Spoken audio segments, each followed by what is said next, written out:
Hey folks, I know I am just an old guy telling stories, but please leave a like and subscribe before we start. Let's enjoy in today's stories. An old friend's been emailing me about a strange secret website on the deep web. Sometimes I find it hard to believe that I've been an internet and deep web user for 20 years now. That's older than some of my coworkers. It's over half my life. And still the internet feels like the new thing. I take it for granted like we all do.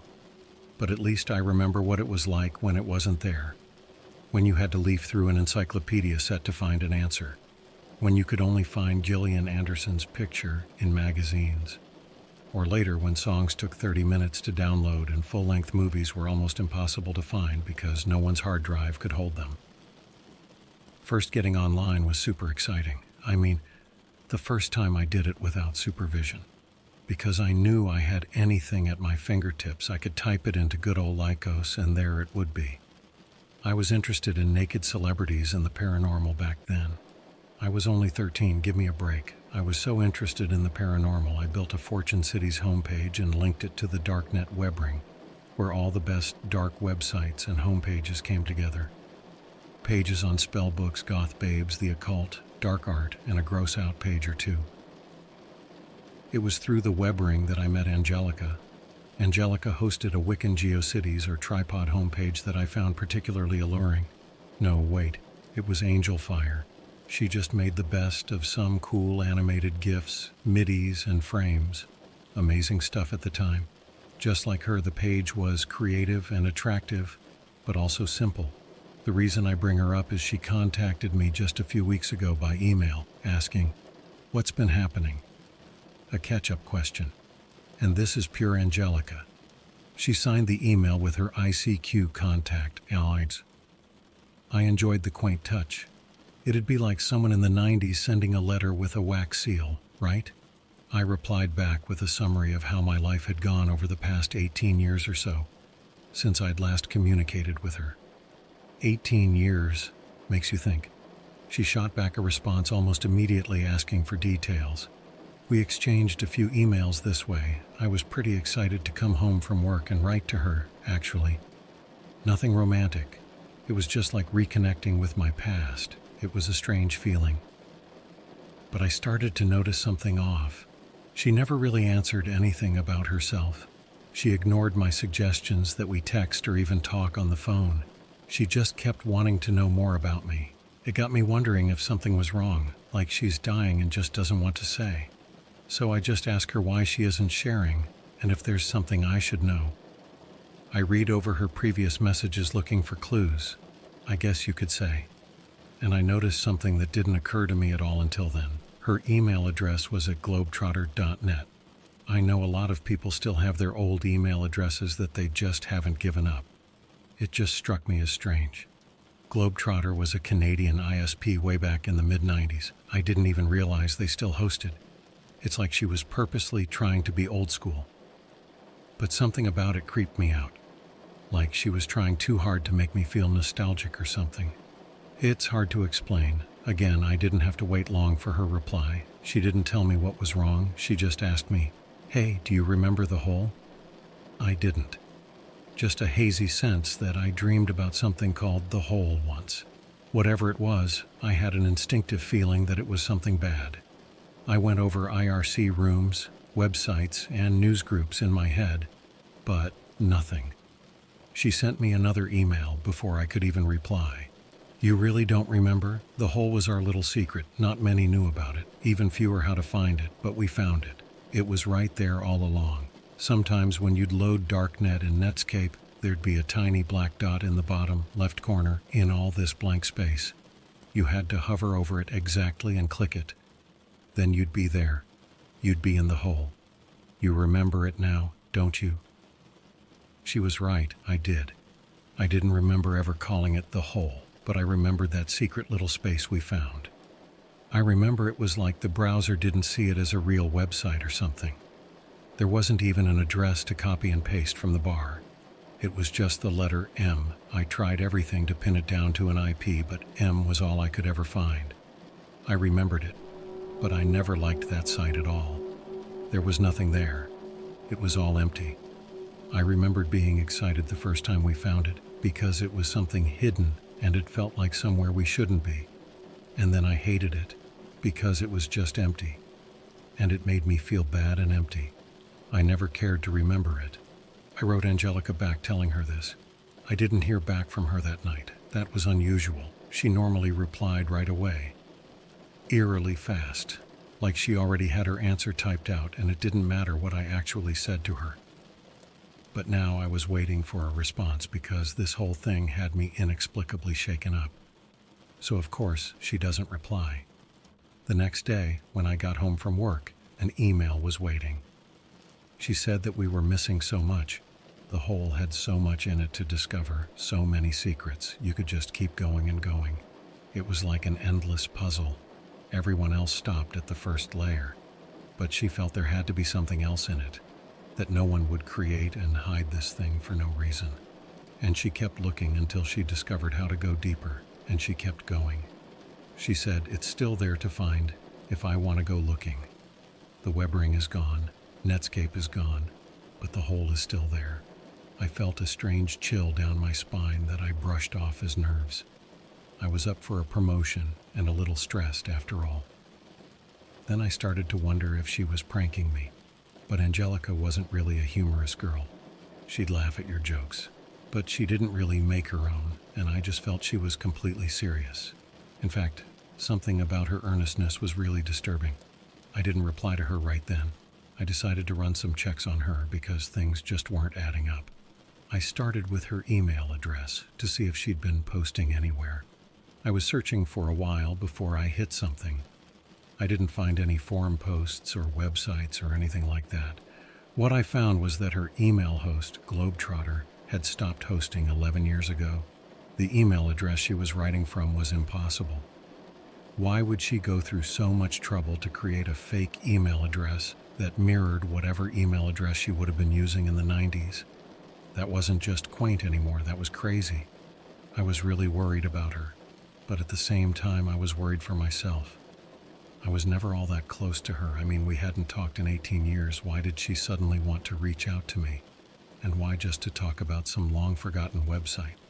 Because I felt like that's what she was building up to all along. It's just so weird. I kept digging around. I used her ICQ number, her name, the state I believed she lived in. I could find no record of her doing anything after her Angel Fire homepage. No Facebook, no Google+, not even a MySpace. It's like her last presence on the internet actually was in the 90s. It's possible to take nostalgia too far. I tried not to think about it. By this point, I'd gone a week without sending her an email or her sending me one. I felt guilty about it, but I had every right. I was losing sleep over this. I just knew I'd regret it if I sent her another email, and it seemed like she took the hint at first. But a new email came in, telling me how she thought she was coming to the center of the hole. But you could spend your whole life in here. I remember those words exactly, because they unsettled me. A week after that, I got a different kind of email. This one didn't even have an email address. That was spooky enough in itself. But then the text just read, if you get an email from anyone saying they're someone, delete it and forget what you read. It wasn't signed. I figured it had to be Angelica, but it was so vague. I was really getting nervous.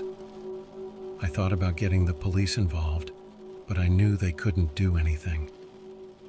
I received another email with instructions of where to go looking for the hole. A place on archive.org on their Wayback Machine still had the dot to click on. I thought about going to check it, but the honest truth is I was afraid to check it. Something was just wrong with this whole situation. The another email came from the blank email address. The body was just the link to a Gopher site. Now, I hadn't seen a Gopher site in a good 15 years. I had to download an old browser just to access it. If you weren't around at the time, Gopher sites just housed a bunch of text files and folders. You'd go to gopher.com. They were usually run by universities. This particular Gopher site only had a few files. They had different file names, but all the files said the same thing. Help me please, over and over. I did get the police involved this time. They were courteous. But they thought I was being pranked. I asked them if they could at least look into Angelica. I told them all I knew about her. They said they'd try. I stopped received emails from Angelica and the blank address after that. I hoped it was over. I think a month passed before anything else happened. I got a large manila envelope in the mail. No return address.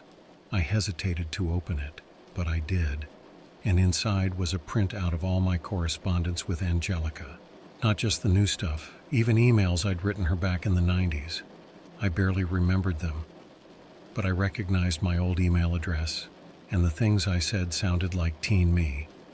The only thing not in there were the emails from the blank address. I took this stack of papers to the police to tell them something's definitely up. They told me they still thought it was a sick prank. I asked them why sick, because that seemed strong. That's when they told me they heard back from her local PD. Angelica's been a missing person since 1999. Her parents offered a reward and everything. But there weren't any clues. One night she was in her room, listening to music on the computer. In the morning, she was gone. I was so shocked I had to sit down. I had to side with the police that this was a prank now. But at the same time, what if it was her? Maybe she's had a psychotic break or something. Or what else could it be?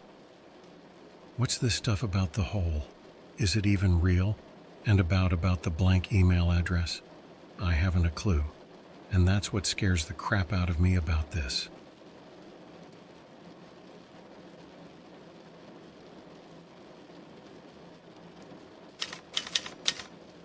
After my last post, I decided to go looking for any contacts I could remember from the time when I was speaking to Angelica. Anyone who would have known both me and her. We had a few mutual contacts, mostly people from the web ring, but also people we introduced to each other. Just not many I remembered by their real names. Actually none, it turns out. But I recalled one friend who went by the handle Rapskellian42. He was an odd guy, into hacking and anarchy. The good, clean internet taboos we had back then. He'd been on the net forever, since the days of bulletin board systems. That guy, if he was still around, he'd probably still be going by his same username. So I got to searching. Not only could I not find any trace of a Rapskellian42, I couldn't find any Rapskellian at all. That guy was all over the web in the day. So that was weird. That's when I got the idea to go dig out my old computer. It was an old 1997 HP running Windows 98. I had it stashed in the basement since I went to college. It would at least have all of my old contacts stored just where I left them. I waited 5 minutes for it to boot up, got the Ethernet cable plugged in, and she was ready. It was like it had just been in sleep mode for 2 decades. And there they were, my desktop icons for IRC, ICQ, Netscape, and even Napster.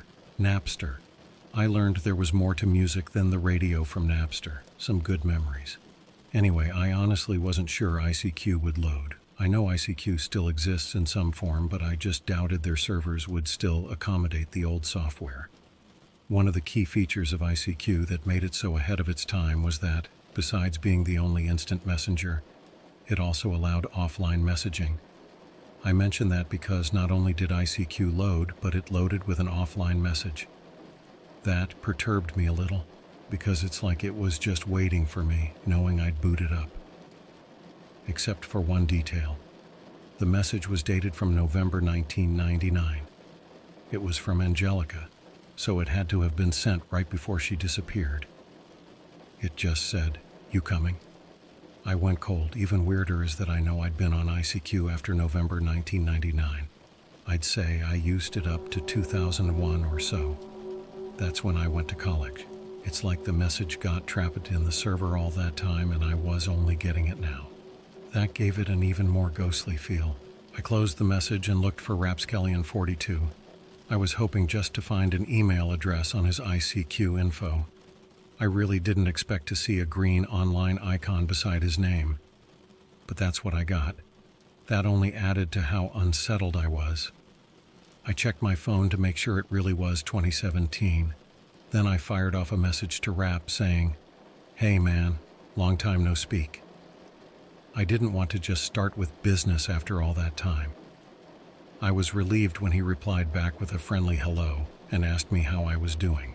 So much weird stuff had happened, I was half expecting him to quiz me to see if I was really me. After exchanging pleasantries and catching up a little, I had to ask him why he was still using ICQ after all this time. He said it's because of Y2K. Y2K really happened. It just didn't happen the way everyone expected. It was way more insidious. We all thought computers would just stop working because they couldn't handle the millennium change. But it wasn't that they stopped working. Something happened inside the connection of things. Something bad. The old equipment would be fine, but everything made after December 31st, 1999 would be tainted. That's why he still used ICQ and never let go of his net zero dial-up connection. I hadn't heard a Y2K conspiracy theory in a very long time, so that was interesting. I chose to ignore it and asked him if he knew about Angelica going missing back in '99. He said he didn't. He figured she just dropped off the internet. Not coincidentally, she went missing right at Y2K, he noted. If that last message really was sent November 1999, then he was right, actually. Given his views, I knew Rap would believe me when I told him what was happening. So I let it all out, and he did believe me. He told me that reminded him of something he heard from another old friend just recently. There was this guy RXT4, or to his closer friends just Reggie, who used to frequent an internet forum on hacking and freaking back in the mid-90s. He had a lot of friends there, was well-spoken and clever enough to earn real respect. Over time, as often happens, he just drifted away from the forum. His posts became less frequent as other aspects of life preoccupied him, and soon enough he was gone. The forum strove for anonymity, for obvious reasons, so no one kept in contact with him. The forum's still there. Nowhere near what it used to be, but the regulars are dedicated. A few months ago, after 20 years' absence, Reggie suddenly shows up on the forum again. His posts are polite, conversational, but just off somehow, like someone feigning familiarity. He's just trying so hard. He's asking them all how they're doing, calling them all, at least the old schoolers, by their first names. It's weird, but they're happy he's alive and well, so they reply to him and bring him up to date. Then, without acknowledging anything they say, he starts making post after post about how his life was revolutionized. He found a whole new frontier of hacking. The hacking begins inside you, he said, and he wants to show it to them. The forum folk were flabbergasted by his odd behavior, so they started interrogating him. He goes silent for about a week. Then he sends one last message saying, "I love you guys so much," with a tiny URL link. Rap's friend thinks it's all a joke and that Reggie was just leading the whole forum up to an epic rickroll. He doesn't click it because he doesn't need to hear any Astley and he's busy with something else. He comes back to the forum later and he decides he's going to go ahead and click the link anyway. It may be something legit. On a whim, he refreshes first to see if anyone replied, saying what the link is. He sees a post in reply from a very trusted and respected member of the forum saying, in all caps, "Do not click that link whatever you do, and that is not Reggie." That was enough to dissuade everyone from clicking. The fake Reggie deleted his account immediately. The forum moderator and others tried to figure out who the guy was, but no luck. The guy who made the all-caps post explained after that he tried to safe browse the link with an old Linux box, and whatever was in there wrecked it. And that box had security out the wazoo. He couldn't explain it. Also, before it wiped out, he thought he saw a picture of himself as a child flash on screen. That, more than anything, convinced him to post the warning in all caps. He said he truly felt it was dangerous. I agreed it was weird for two mysterious internet stories to come his way like that. But I didn't see a connection. Rap went on to explain how this was all a part of what Y2K brought into the digital world. I just told him to let me know if he thinks of anything else that could help, and that I would stay in touch. He casually mentioned as we were saying our goodbyes how he still checks my homepage, and that I've been doing great work. keep it up. That took me aback because I don't even have a homepage. So I asked him what homepage he means. He said my Fortune City homepage. He's been reading my updates all these years, even after we lost contact, and he's impressed how it's grown. I told him I really didn't understand. I hadn't updated that page since '99, when I created a Mirror of the Heaven's Gate website. Tasteless, I know. And besides, does Fortune City even exist anymore? He swore that he's been reading updates all this time. I could tell he was getting angry. He said he's not an idiot, he knows what he's been seeing. But he can't remember what any of the updates were actually about. They were about the future, that much he knew. And he remembered being hooked. Rap went quiet for a few minutes. Then he said, he's looking at the homepage right now. He can send me a screenshot. It was last updated yesterday, and it's all about what they're talking about now and what's going to happen next. Now this was really creeping me out, because while I was waiting for him, I looked it up, and Fortune City ceased to exist in 2012. I told him that was impossible. He pasted the link to a Fortune City page to me and went offline right after. The link just redirected to dotster.com. I sent him some offline messages with my contact info and to let me know if he's okay. I haven't heard from him since, and I do hope he's all right. I had to walk away from that computer for a while. I felt like I was being watched or something. Every noise was freaking me out. After a sandwich and some tea, I went back mostly just to shut it down. While I was closing everything, I noticed a folder on the desktop that stood out. For one, I never really kept folders on my desktop. And two, I didn't remember this folder at all. It was called Noah's Cape, which sounds like a crappy Bible game. And I never played crappy Bible games. But it wasn't a game inside the folder. It was all pictures and WAV files. My instincts told me to just close the folder, shut down the computer, and forget I had even seen that folder. My curiosity got the better of me. I went ahead and started opening the pictures. All the pictures were of the same thing. They were pictures of me as a teenager, all different days, all in my bedroom. Just me sitting at my computer doing whatever. Mostly from behind me, some from beside me. What was clear was that I couldn't have taken any of those pictures. But I didn't seem to be aware of the photographer, even though he would have to have been right beside me. And I didn't have any recollection of anyone taking these pictures either. They seemed pointless to have ever taken, let alone kept. It gives me the willies now just thinking about it, because who took those pictures? Why? The WAV files were the same. They were recordings of me muttering to myself, typing, moving around on my computer chair. Nothing of any interest, and nothing I would have recorded. Until one of the files, when I finally heard a voice that wasn't my own. It was a voice I'd never heard before in my life. I would have remembered that. It was a hollow, metallic man's voice, almost inhuman. It whispered with a hiss, "You coming?" I shut down the computer and left the house. I was so freaked out that I didn't even want to be in my own home. I just drove around for a while and didn't think. I still can't make any sense of any of what's been happening. Nothing else has happened since, thankfully. Not sure I could take any more, but I also don't think I can drop this. I just need to figure out what to do next. I might try contacting some computer guru friends and see what they can turn up.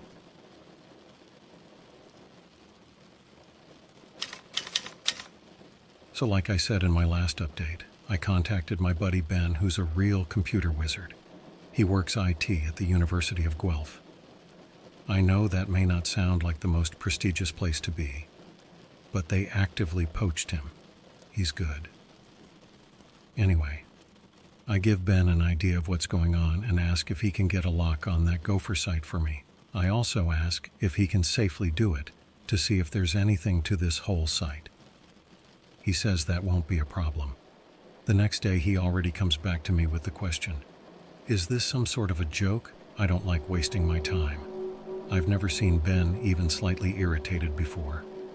He tells me when he traced the Gopher site, it turns out it's being hosted right there at the University of Guelph. But they don't have a Gopher site, never have. Stranger still, it's inside the IT department's offices. I assure him if it is a joke, I'm not in on it. so he manages to track the server to a storage room in a sub-basement below his office. The sub-basement was abandoned years before he even started working there, due to ventilation and mold issues. It's just full of old IT crap now and some storage lockers. Someone had set up the server in a storage closet. The closet itself was completely obscured by old computer equipment, and it looked like it had been for several years, meaning the server was running under their noses all that time. When he gets in, he sees an old desktop. It's hooked up to a phone. Beside it, there's a notepad with the words "Make it stop" and "Abracadabra" on it in the same handwriting. He said that was ominous.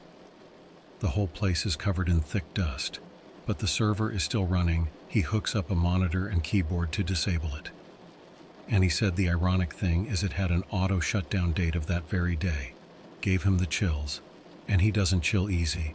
When he let his manager know what he found, his manager told him there's really only one man who could have set that up.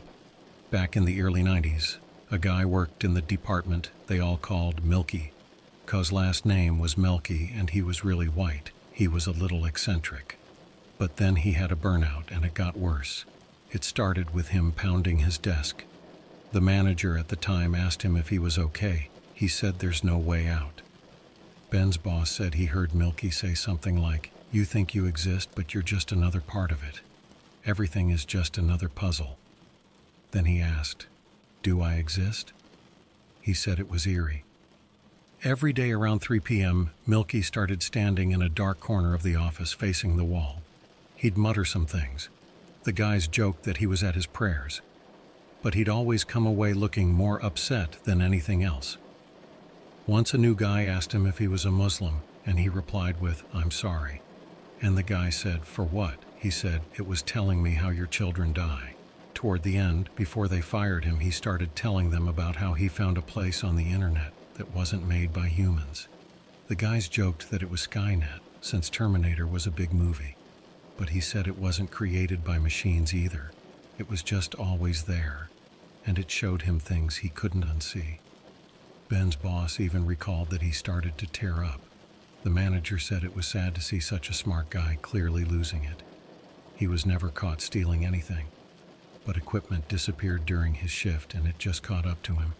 He told them when they fired him that the secret place got into his head and that he'd sometimes wake up in strange places, and he had no idea what he did.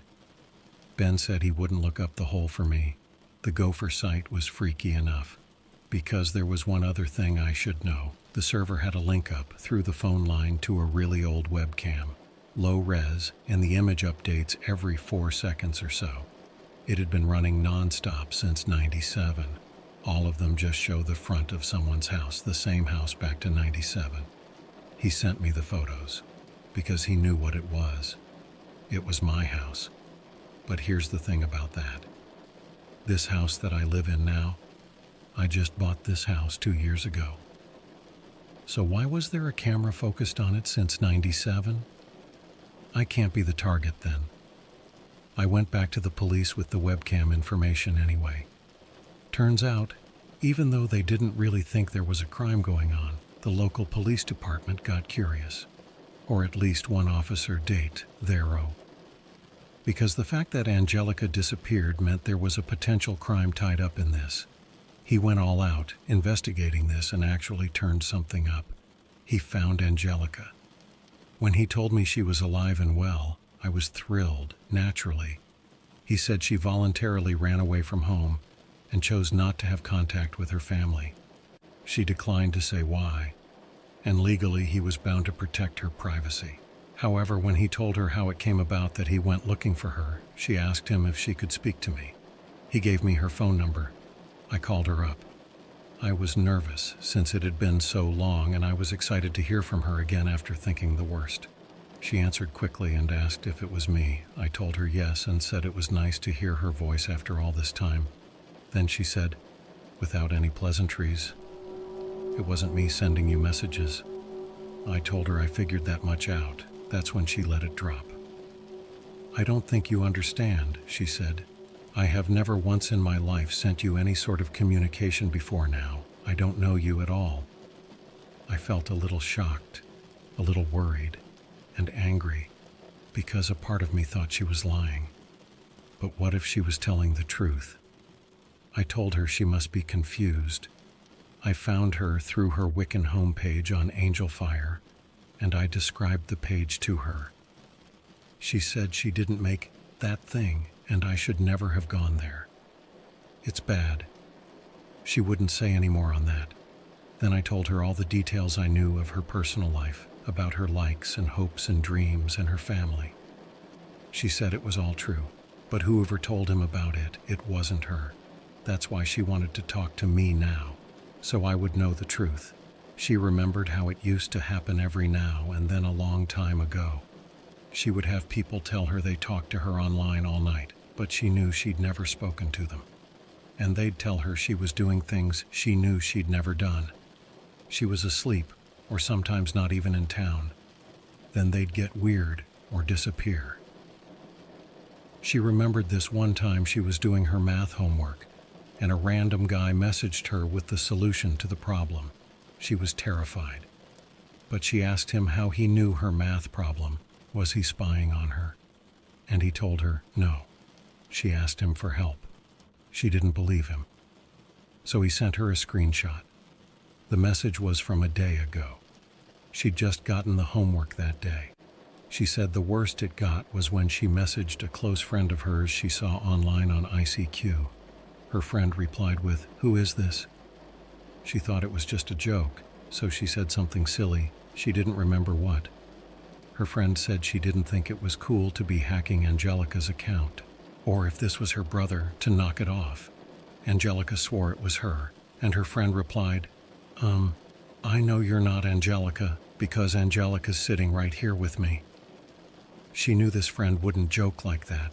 She didn't have the imagination for it. Whatever it was, her friend really believed she was in the room with her, but she wasn't. Her friend always insisted she was there that night. She said Angelica was showing her her cool, new homepage. The friendship fell apart after that, because her friend got strange. That was the first she'd ever seen of the homepage, and she knew it was bad juju. I asked her if she'd ever heard of the hole. She went silent for so long, I thought we lost connection. She said she's still there, she just never expected to hear that again. There was this guy who used to harass her back when she was just about 12 or 13 on IRC. He called himself Holy Moses. He started off nice. He seemed to understand all her problems and to know what she was thinking. At 12, that felt romantic. But she noticed weird things, like he didn't seem to have any life or personality. Any time of the day, he was always online and active. But no one knew anything about him. One day he started telling her stranger things, like, "Do you remember the 3 men dressed as bees at the Halloween party?" She didn't know what he was talking about. 8 years later, at a college Halloween party, she saw 3 men dressed as bees sitting in the corner of the room. They weren't doing anything, just sitting still and staring at the floor. Then they turned to her and their eyes looked so black. She ran out of the party. Another time he told her, "You can drink and smoke, you know, you died in a car crash." It scared the life out of her. She briefly wondered if she really was a ghost, she said.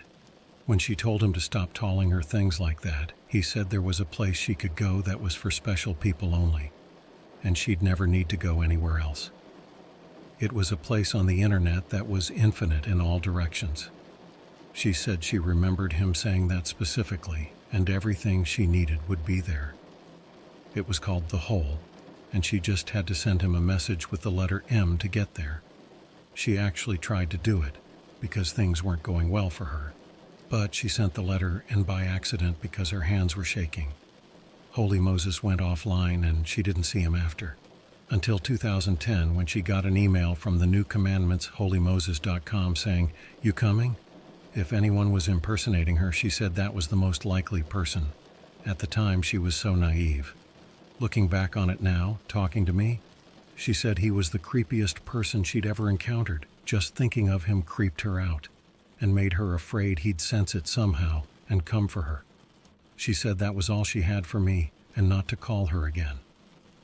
I thanked her for taking the time to talk to me at all and wished her the best in her life.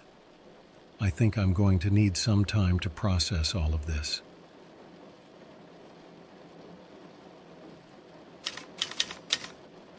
I'm still reeling from my conversation with the real Angelica. I ran it over in my head so many times, like maybe the police made a mistake, so of course I've never spoken to this woman. She's the wrong Angelica. But then how did I know everything about her? The scariest part was the sheer commitment and devotion to deceiving me over years of innocent teenage chatter. It's insane, and I'm not special. I'm just some guy. The biggest lead I had now was this creep called Holy Moses. So I decided to log on to IRC and see if I could find him. Angelica told me he was all over EFnet back when he was harassing her. It's a long time since I've used Merc. I barely remembered how it worked. I was introduced to IRC by a group of furries, before I even knew what furries were, with a server called EFnet. That was an adventure. Anyway, it soon started to come back to me. There are so many channels on EFnet, it would take forever. So, I decided to focus on channels that would have been relevant to Angelica back in the day. I just started asking in channels if anyone knew of him or heard of him, but each time I mentioned Holy Moses, the channel fell to almost complete silence. I didn't get a yes or a no, I got ignored. Sometimes users even started to leave the channel. I was about to give up and try another avenue when I got a private message from U47284U. He, or she, I guess, told me I shouldn't be doing what I'm doing. I asked him why. He said it doesn't come off well to them, whatever that means. And that Holy Moses is just a bot. Been around forever, never logs off, and is almost always idling for days at a time. I told him if that's true, why is everyone so reluctant to talk about it? I didn't want to tell him Angelica's story. I just wanted to find out what he knew. He says the whole thing weirds people out because nobody knows who built Holy Moses. Nobody. Over decades, no one has even claimed ownership. Not even trolls. Nobody knows where it came from, or why it's there. It doesn't do anything. It's just there, he said. That's the most awful thing about it. Legends have built up around him, like it's a government supercomputer monitoring IRC, or it's the KGB, or a ghost, a bot left running long after the owner died and his bank account keeps paying the bills. But no one knows. It's just there. Users have tried messaging it, and it never responds. It never interacts in any channel. It offers no services. It has moments of apparent activity where it is no longer idle, but no one has been able to detect what it does during this time. Except occasionally it'll change channel seemingly at random. He said there's only one time when it did anything substantial as far as anyone knows. Once in over 2 decades, and it only made things weirder. I was sending a message to ask him what it was, because he wasn't saying. But just then I heard what sounded like my front door slam. I paused and listened carefully, trying not even to breathe. I didn't hear anything. So I rushed out to the front door. Nobody was there. The doors were all closed and locked. I chalked it up to nerves and went back to my office. When I got back, U47284U had sent me a message saying, "Where'd you go? Hope nothing strange happened." I ignored it and asked what it was Holy Moses did. He said, fine, he'd tell me. In 1999, at 5 a.m. CST on December 31st, Holy Moses joined the channel in ornithology and made a series of short statements. First, deceive them at 7 a.m., empty it at 9 a.m., abandon them at 6 p.m., turn back at 9 p.m., and have it your way just before midnight. Then it went offline until January 5th. Why? He asked. Why be silent and useless for years, do that, and then never do anything after? Sometimes, when he really thought about it, it gave him the heebie-jeebies. That was all he knew, he said. Or anyone knew, and he reiterated that I really shouldn't be looking into this and to just drop it. I thanked him for his help. I remembered a little more of what commands MyRC had after getting into the groove some. So I tried a huis on Holy Moses to see if he was out there. He was. Or it was. It was on one channel only, Still Life. It'd been signed on for 16 days and idle for 3. Its IP was just a Y.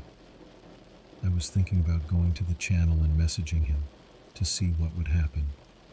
But I got another message from U47284U suddenly. I told you to drop it. Where's your mother?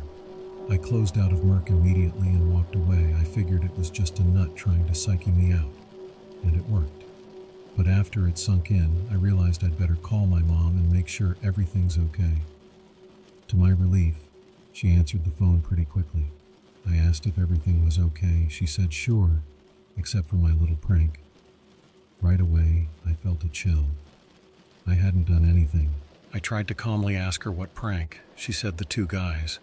They showed up with a note from me to let them in. They don't say anything or do anything. They've just been sitting there, with their chairs pulled together, in her kitchen, just looking at the floor. You don't recognize them at all? I asked her. She laughed and said no, but I think she was starting to realize I didn't know what was going on. They're dressed in bee costumes, she said, almost as an afterthought. I told her to calmly get out of the house and call the police because I didn't have anything to do with this. She said she was upstairs. She'd have to go past them to get out. I told her to keep me on the phone until she got out. I listened carefully. It seemed to be taking forever. Finally, she said, "They're gone." The front door was left open. I told her to call the police right away and check in with me in a bit. While talking, I had absent-mindedly walked from my office to my own kitchen. My front door was also left open. Not only was it locked just a moment ago, but it seemed like quite a coincidence. I closed the door and locked it. Then I looked all around the house with a kitchen knife in hand. I have a 1-story with a basement, so it was easy enough to cover all hiding places. Nobody there. I figure the door wasn't shut well and the wind just opened and closed it. Still, I was nervous all night. I continued to brush it off. Until 2 days later, my neighbor came out and asked me if I was having a costume party. I said no. That's when he told me he saw 2 guys in bee costumes leaving my home 2 days ago. After leaving my gateway, they just walked straight across the road and behind the neighbor's house, into the woods. How can they even see in the woods at night? He asked. I went to the police with all the new information I had. All these strange events barely seemed coherent at all. They didn't seem incoherent either. They all seemed thinly linked in a secret way. The police were baffled. They had my mom's report too, so they admitted someone was harassing me. But without more evidence, there was really nothing they could do. When we were making the report, my mom told me she was thinking about something just after this happened, because it struck her as odd. Do you remember how you had this dial-up modem, and when you'd run it, you could swear you'd hear a little voice inside talking to you? The way she said it like it was nothing sent a shiver through me, because I didn't remember that at all. What? Was all I could say. This is what she said. Yes, you'd set it a go, and in all the beeps and pops you said there was a little voice in there with a message. To me it was a lot of crazy noise, but you made me get real close and listen. And you told me it was saying, "Everything's better in here. Abracadabra." Can't believe I even remembered that. I told her I couldn't remember that. That sounds crazy, but she just gave me a blank stare. I thought maybe she was concerned. So I started to tell her about what was happening, the whole Angelica thing, so she'd understand. I was saying, "You remember that girl I used to chat with online in the 90s, Angelica?" She kept giving me a blank stare like she couldn't understand me. So I told her more. How I met her on the web ring my Fortune City page was on. And didn't she remember my homepage at least? She shook her head. What she said next scared me. In a way, I've never been scared before. She told me she got an internet connection after I left for college to email me. But before that, we never ever had the internet in our home. I said she must have gotten hit in the head, because I remember distinctly all these experiences being online, building my homepage, YIFNet, IRC, ICQ. All of that was when I was in high school. She flat denied it. She said she remembered, though, that I used to tell her I'd found a way to get into the internet without a connection. I'd have to call some number with my modem.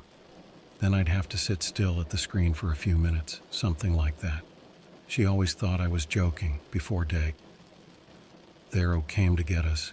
She looked into my eyes and said, "You should be careful on that internet, you know," and rose to shake the detective's hand. I was grateful to get off the subject. The detective offered to have a friend in computer forensics take a look at some of the sites I'd reported. But he didn't have much hope. I went to the casino after that to drink and waste money. This just gets more confusing by the moment.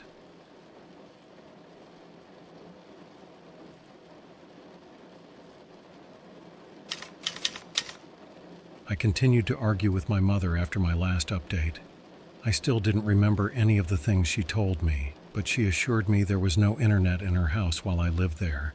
She said I had my floppy disks that I'd take home with me, but that was it. We went on arguing for a while before it occurred to me to ask, "Take home from where?" She said she didn't know. I'd go out at times and I'd come home with disks. I had a Sterilite tub full of them in my closet. None of them were labeled, so she didn't know how I had any idea what was on each one. But I seemed to know. She remembered how I'd dive into my bin and dig around through all the black disks and pop up with just the one I wanted. Generally, she didn't intrude on my privacy, she said. She just saw me do it a few times. I didn't remember any floppy disks. Either my mother was becoming senile, or I was losing my mind. Both possibilities were upsetting. My mom's a really good person. Since Dad died a few years ago, she's had a rough time, but she's super caring. Doesn't like to see anyone hurt. She could see I was truly upset, not just trying to be right, so she gave me a big hug.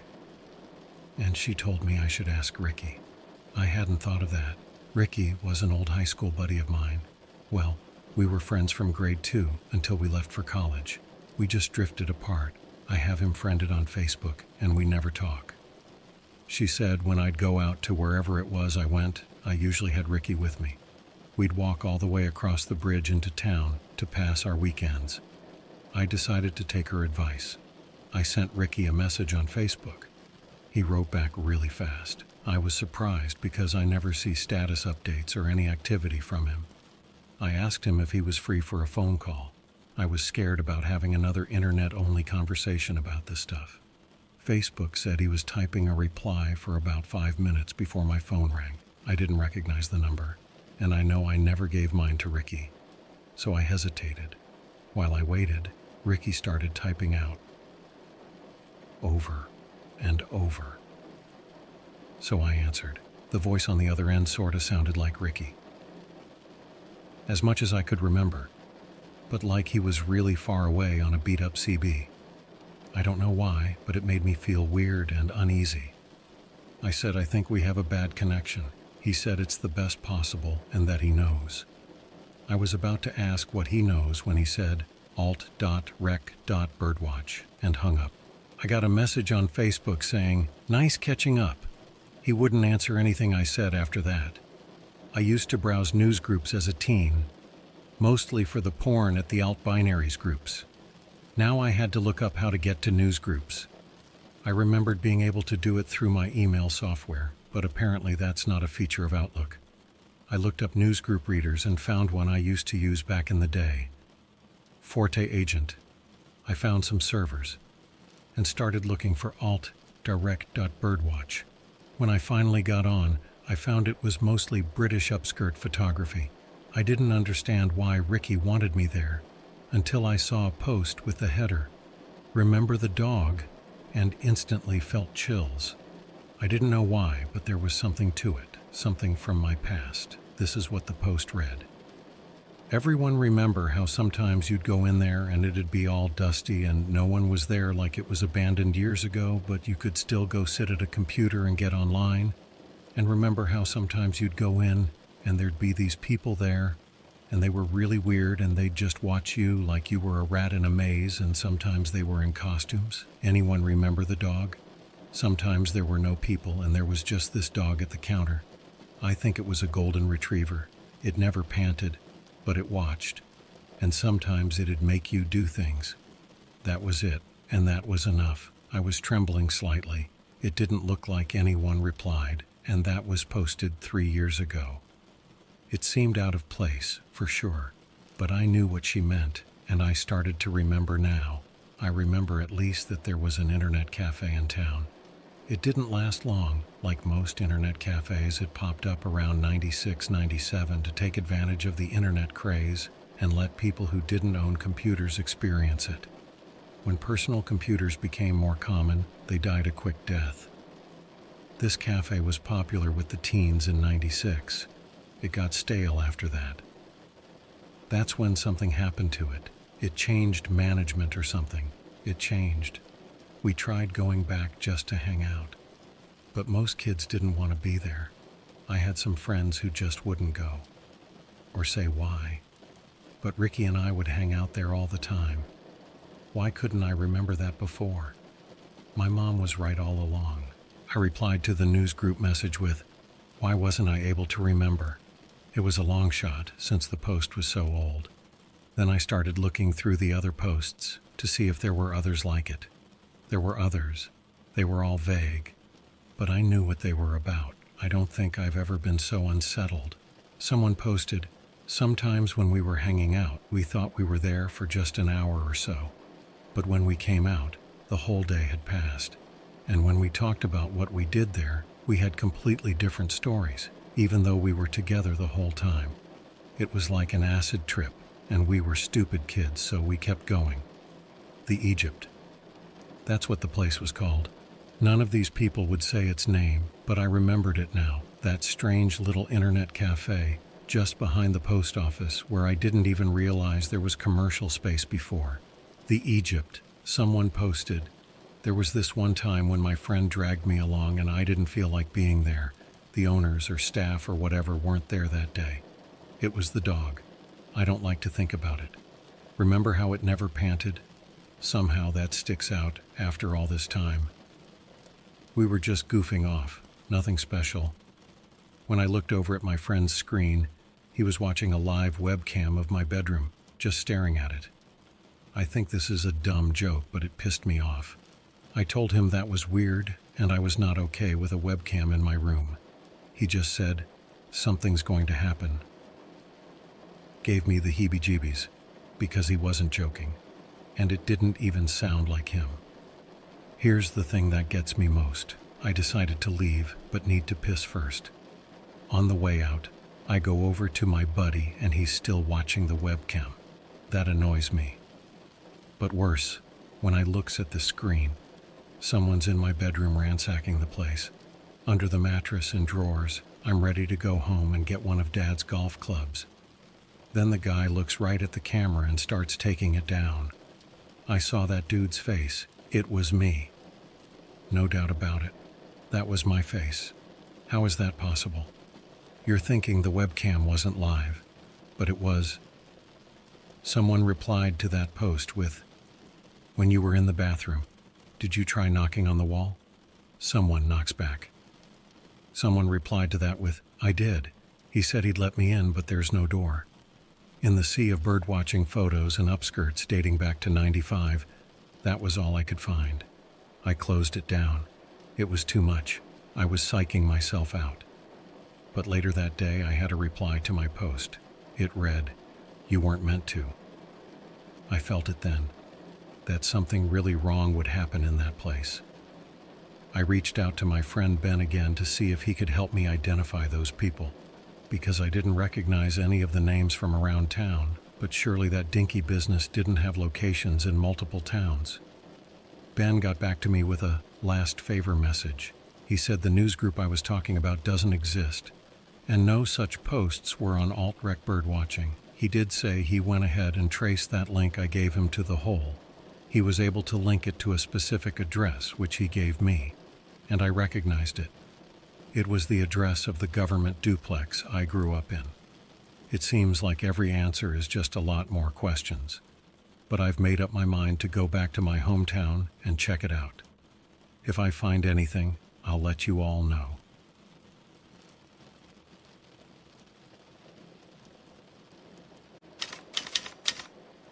My hometown isn't too far from where I live now. I moved to go to college. It's about a 4-hour drive away. My mom moved to be close to me after Dad died. I don't go back often because there isn't a whole lot to draw me there. I heard from Mom when they decided to abandon the housing I grew up in. For whatever reason, they couldn't sell the houses and didn't have the budget to renovate, so the town government is just letting them rot. When I first heard that news, I didn't care much. I try not to get sentimental. But preparing to see the place again, where I had so many memories, got to me. The days of watching the real Ghostbusters in my fuzzy Star Wars pajamas. The days of watching the X-Files with Mom. The days of lying in bed all summer reading UFO books. Of course, I realized it'd just be empty space now, nothing in common with those memories other than a floor plan. That all went away once I got inside. I snuck in through the window I used to climb through when I forgot my key. As soon as my feet hit the floor, the music started. It was low and distorted, so I couldn't make out what it was, but I was sure it wasn't playing until I entered. Someone else had to be inside and knew I was inside, and that scared the heck out of me. I waited for a sound other than the music, but it was just the music. I felt a little more courage, so I started walking toward the stairs. The music got louder, but no less distorted. The tune was familiar, though. I went up the stairs slowly. That's where my old room was. By the time I got to the top, I knew what I was listening to. Early in the Morning by Vanity Fair, an oldie, and it was coming from a grimy old radio propped in front of my bedroom door. That was odd, because the song was playing on a loop. I switched the radio off. Then I realized I'd telegraphed my exact location by doing that.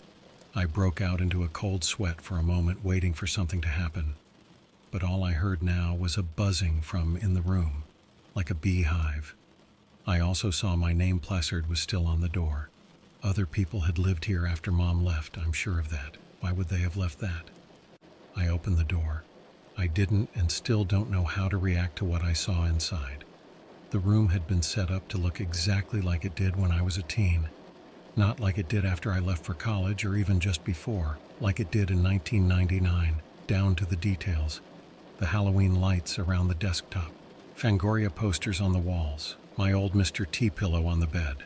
Someone had to have known my room in intimate detail to have done this. Who could have? And why? It made no sense. Then there were some details that were off, but in such a way that it seemed intentional. Like in my Candyman poster, it said it starred Tiny Lister instead of Tony Todd. And the wall was painted with the same stucco, but the color was a shade or two off.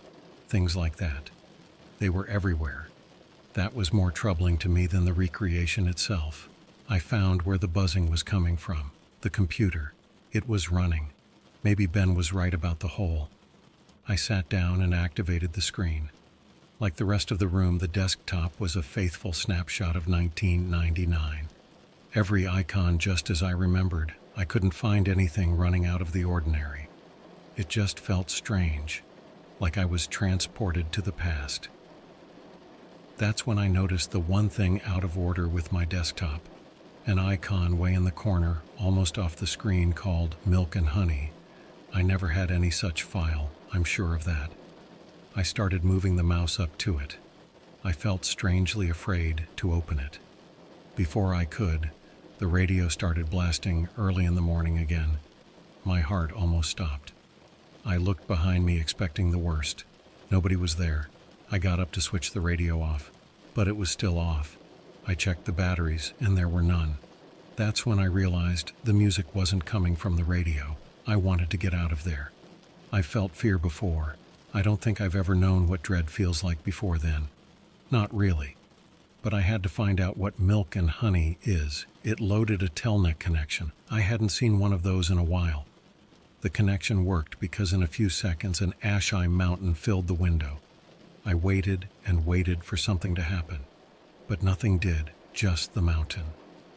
I tried submitting some inputs. I even wondered if the connection died. I was going to retry, but I got a phone call from Date. They're out just then. The first thing he asked me when I answered was, "Are you alone?" I thought that was strange, but I told him I believed I was, but I wasn't sure. He asked where I was. I told him. He said I needed to get out of that house slowly and calmly, get in my car and drive back to him. I'd never heard him sound like that before. Something was definitely wrong. I was ready to listen, but I wanted to know what's going on. He said he had a gut feeling about something and decided to check back with Angelica to make sure everything was okay. Everything was not. He said that girl he'd put me in contact with 2 weeks ago was not Angelica. They had no idea who that woman was because no one's been able to find her. The home she was in was apparently a rent house between renters. Nobody lived there at the time. All they found left behind was a script detailing what she was supposed to say when she spoke to me. I was speechless and confused. I'd just readjusted my thinking to believe everything with Angelica was a lie. And now that the truth about the lie was also a lie, did that make the lie true? But it got worse. Det. Therout said he contacted Angelica's family again and asked more questions. A lot more. She had every message I ever sent her printed out. Pictures of me, a map of my hometown, a doll. He said in some of the pictures I was clearly sleeping. Did I know of any such pictures? I couldn't speak. He took my silence for a no, and he was right. There's more, he said. But you have to get back here now, calmly. I thanked him and prepared to do just what he said. That's when I noticed more had happened on the telnet screen. There was a question up. Are you alone? That was what the detective had just asked. That was frightening enough. I typed, I don't know. Then text started appearing very slowly, letter by letter. I took a picture so I can type it out as it was. This message is a warning, transmit to be dilettants after 2K Brea. This devia shoot it all down, get it, save yourself. It repeated 3 times, then the connection ended. I tried it again, and it just wouldn't connect anymore. I wasn't sure what to do. It didn't feel right breaking the computer, so I just unplugged the power from the back. I got up, ready to calmly exit like the detective said. I would have been okay, I think. But I saw something that'll never leave me for as long as I live. There were strands of dark hair flowing from under the bed. I froze where I was and kept staring at them to make sure I was seeing right, that it wasn't just threads, because it was dark in that area. As my eyes adjusted, I realized I wasn't just looking at hair. I had been looking right into someone's eye for half a minute, and whoever it was had just been staring right back the whole time. I screamed, and I ran, jumping several steps at a time out the front door. I resolved to never ever go back there again. I don't know who that was. I didn't want to find out. Knowing I was being watched that whole time, it still felt like that eye was on me. That's pretty much ruined my memories of that place forever. One more thing before I end this update. I went to where the Egypt used to be before I left town. It had been converted to a pub. People were there, so I felt comfortable going in. I got a much-needed drink and asked how long they'd been here. So happened I was speaking to the owner. He said the place was a foreclosure he snatched up in auction. The previous owners just abandoned everything. The computers were still running when he moved in. He figured they'd been stealing electricity from the post office. I told him I used to come here for the internet. Then he said my name and asked, "Is that you?" I wasn't sure I wanted to answer, but I did. I told him it was. He said there was a little box left behind with a note asking that it be given to me. It was junk, he said, just old floppy disks, but he liked the mystery of it, like a message in a bottle kind of deal, so he held on to it. I had to buy a disk drive before I could even read what was on them. I'm not sure what to make of it. Each disc had a picture of a different teen. Some information about each one, a bunch of bookmarked websites, and copies of different internet activities. They all had 2 things in common. They were all missing children, and they all had internet contact with Angelica, except for one of them. That one was Angelica herself. I handed it over to the police. This is way over my head.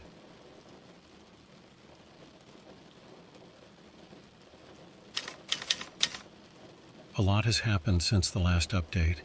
It began when I turned over the floppy disks to date Thero. This became a big deal to the RCMP because it connected a bunch of missing persons cases that were cold and that no one thought had anything to do with the other. The problem is the cases are all from back in '99, not long after I turned in the disks dead. Thero came to ask if I was completely certain that the pub I was in was behind the post office. I confirmed. He said I had to be mistaken because that place was empty when he went. Then it must be closed for the day, I figured. When I was there, they had quite a few patrons, a slot machine in the corner, a TV blaring a sports game. It was a busy enough place. He said I wasn't understanding him. It's empty. There is no pub there. There's no business at all. That building had been abandoned for years. It was covered in dust and there was nothing but a few old computers against the walls to show anyone had ever been there. I felt something like vertigo. I knew I was just there. I talked to the bartender. I had a drink. How could that have just vanished? I told the detective he could dust the box of discs for prints. The bartender handled it with bare hands, and that was the only building behind the post office. I didn't know what to say that'd make him believe me. Then he said with a chuckle, "Oh, there was one patron, a stray dog. I don't even know how he got it. It was all sealed up." I didn't think anything of this until he said, "He's been with me ever since, so well behaved." I asked if it's with him now. He said yes. I felt shivers down my spine. I asked him, "It's a golden retriever, isn't it?" He asked me how I knew that. I didn't try to explain. I found the first excuse to hang up. He did tell me he'd been to my old home. There had clearly been someone squatting there, he admitted. They seized the computer to be certain, but there was nothing mysterious. And the thing under the bed was a doll. He even sent me a picture. I told him that thing in the picture isn't what I saw. The eye I saw was wet, and it saw me. I can't blame the detective for starting to doubt me. Nothing about this has made sense, and everything I thought I understood turned out to be something else altogether. Even I'm starting to doubt me. I wanted to keep busy myself, so I started doing some research into local records to see if I could find who owned the place. I expected to find some change in management in the '90s, or where the place got sold in the 2000s, but there were no records of the sort. Because it never did get sold or change management. It was purchased in 1980 and had had the same owner ever since. A company or organization called The New Way.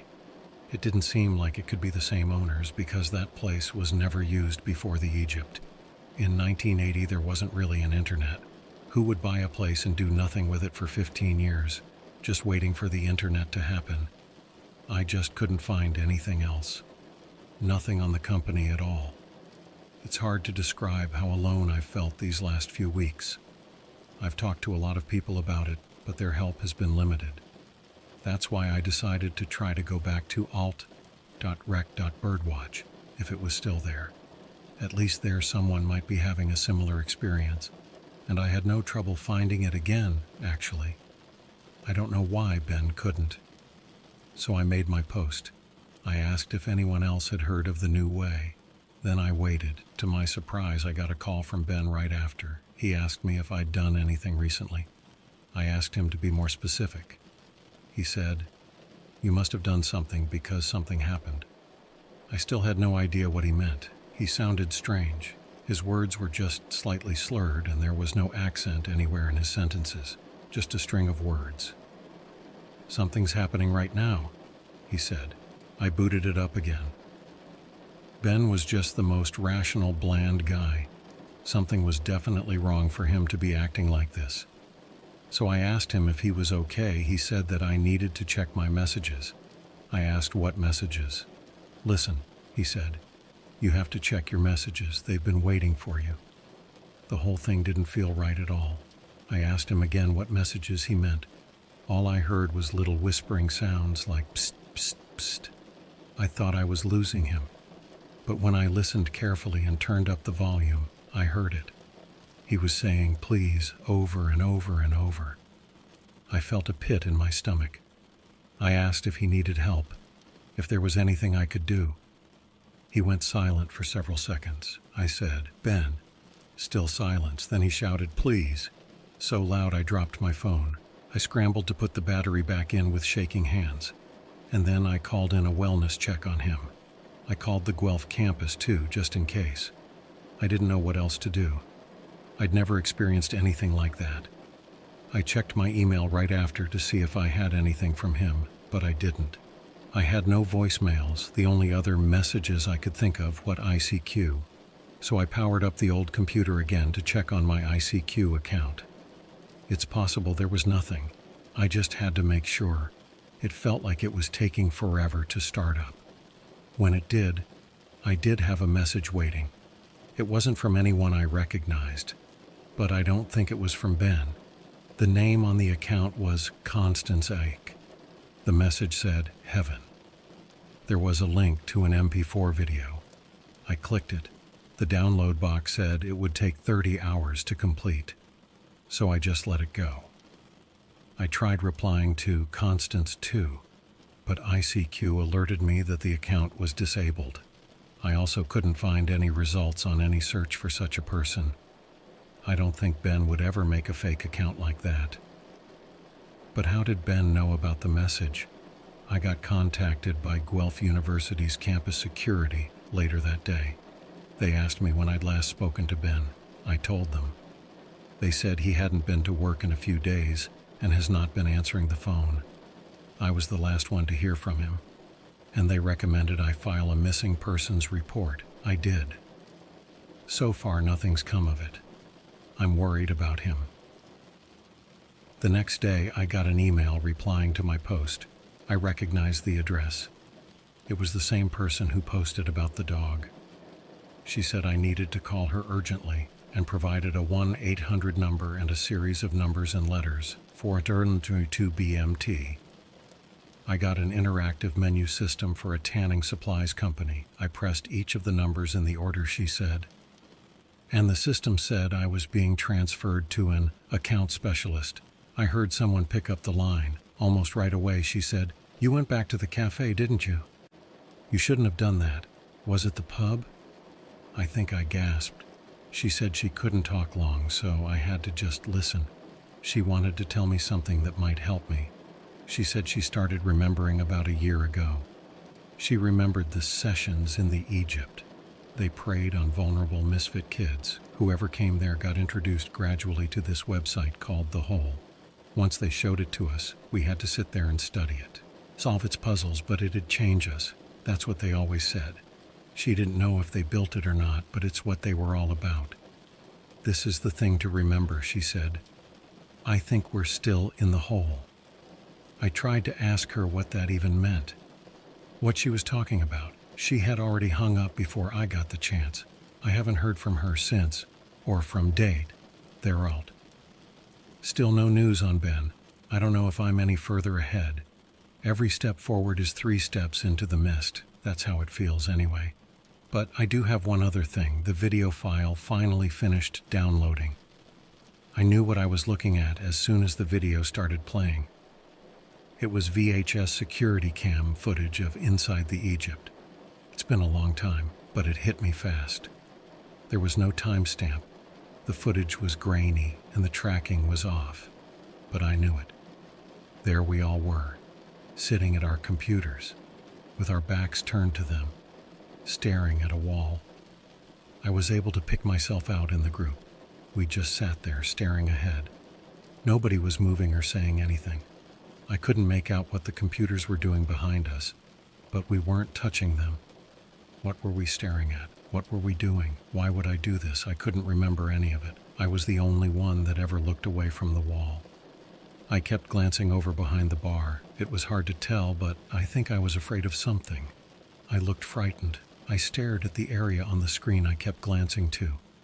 The tracking lines were in the way, but they faded a little, and I was able to make it out. It was the dog, and when I saw it on the screen, it turned to look right at the camera and didn't look away. It's like it knew I was watching. I know that's crazy, but it creeped the heck out of me. I shut the video down there, and I don't plan to open it again.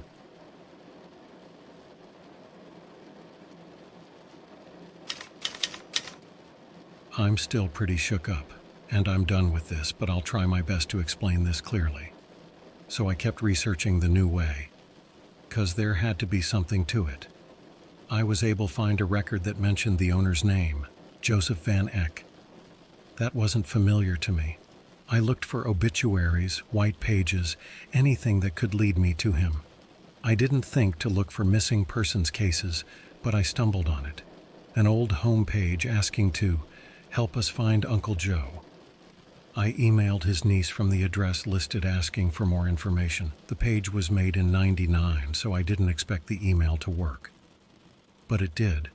I got a reply the same day asking me how I knew Uncle Joe. I wasn't sure how to answer, but I decided to go with honesty. And I'm glad I did, because this is what I got back that night. I'm going to put this all in one email because I don't want us to have to talk again. Uncle Joe was a good man. He used to be a rabbi. He raised me after my parents died in an accident. He was good with electronics. He thought computers were the future. That's why he called his company The New Way. He bought up all the space he could afford with his inheritance. It was more than he could handle, so he just rented the space out. Life was good. He kept selling computers in his little shop. I helped when I got home from school and on weekends. He kept bees and I helped with that too. Life was good, until he married Connie in 1994. She was a strange woman. She didn't like me. She was into things that scared me. I saw her make a homeless man cry by staring at him. Animals would go quiet when she was around. Sometimes she'd hide under my bed for hours, waiting for me to go to bed at night. When I did, she'd slide out and grab me. I'd scream and scream. She'd walk away like nothing happened. She didn't laugh or say anything. I didn't understand. I still don't. I started sleeping on a beanbag chair in the basement after that. She'd often go into a corner of the room and whisper to someone. There was nobody there, no phone or nothing. She'd even get mad at whoever it was. Then she'd go back to knitting. She was always knitting something, but the things she'd knit were useless. Gloves with 3 fingers, socks, but she'd seal up the ends so you couldn't wear them. I didn't hate her. I was scared to death of her. I don't know why she made Uncle Joe so happy. I remember the day she started pressuring Uncle Joe to turn his rental spaces into internet cafes. She told him the internet was the real future and would outlast computers. She'd say, "We are the internet." She made him get it at home, even though it was really expensive then.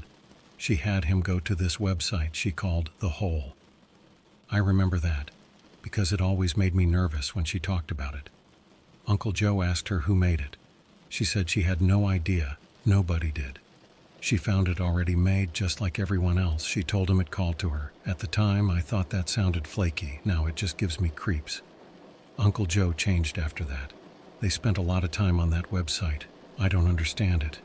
There was nothing there. I looked over their shoulders and it was all blank. But they saw all sorts of things, and when the internet cafes started opening, more people were involved. It was strange.